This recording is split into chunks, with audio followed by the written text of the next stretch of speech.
Hello. Okay, next tutorial.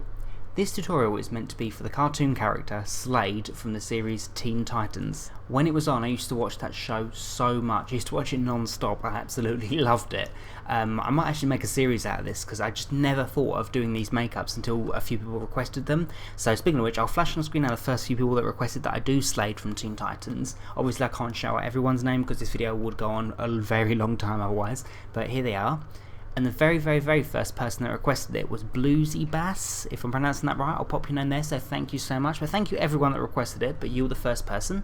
So yeah, if you'd like to learn how to recreate this look, stay tuned. So the first things I'm going to do is block out both my eyebrows, and I'm going to be applying a plain latex bald cap. I'm going to be applying that over my ears, not around them, because it feels more like a costume, doesn't it? I'll pop a link here to two tutorials I've done in the past to teach you guys how to do both those things, just so I can save some time up in this video. So yes, I'm going to block out my eyebrows, apply my bald cap, and get back to you.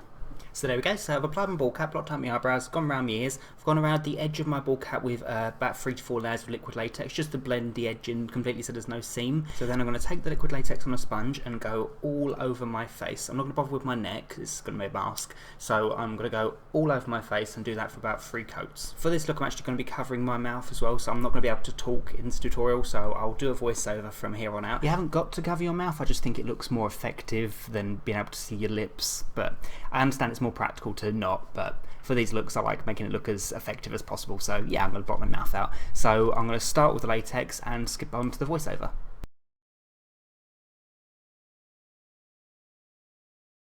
So once I've done about 3 to 4 coats of latex, I took some regular masking tape and I cut them into strips that I could apply both vertically and horizontally across my mouth. I ended up applying about maybe 3 layers of masking tape.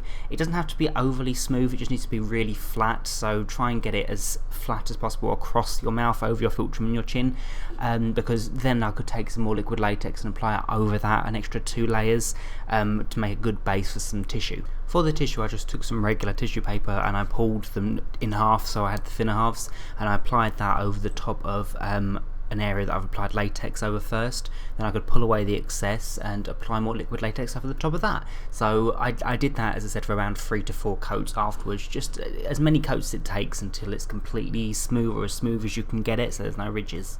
Then I did exactly the same thing again over one of my eyes. I took the masking tape and applied it directly over the top of my eyes, obviously not touching my eyelid, but going straight down from my brow all the way down to my cheek. I applied around, again, 3 coats of that just so I can block my eye out completely. I then went over that with some liquid latex for around 2 coats to 3 coats, and then again 2 to 3 coats of tissue over the top of that.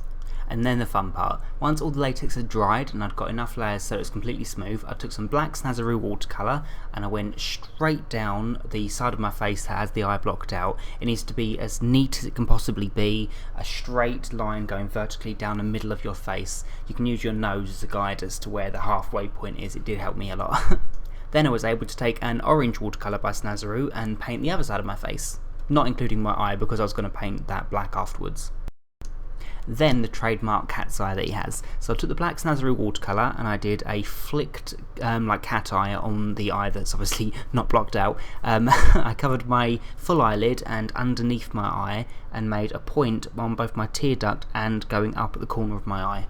Then I took a Maybelline Eyestudio Lasting Drama Gel Eyeliner in their number 7, they're black, and I used that to line the waterline of the eye that's on show just to make it that extra bit darker.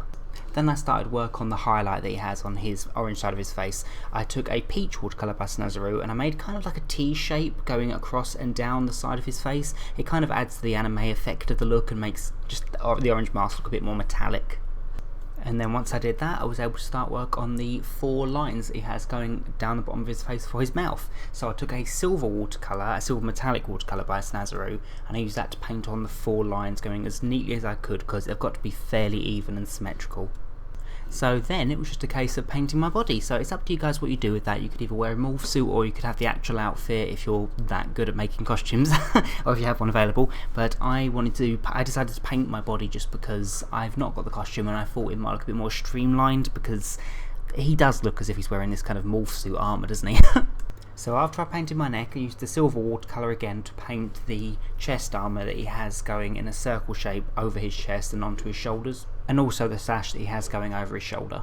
and then I applied the black watercolour all over the areas that weren't covered with silver, aside from 2 small square areas over my shoulders where I was going to apply some more silver after that. And there we go. So I finished the look off by using the black Snazaroo watercolour to paint a few extra details around the sash and some rings around the neck, just to make it appear a tiny bit more cartoony and illustrated.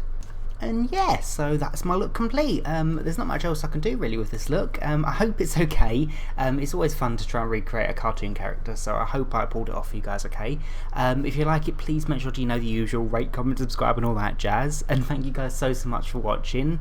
And yeah, so until next time. Bye!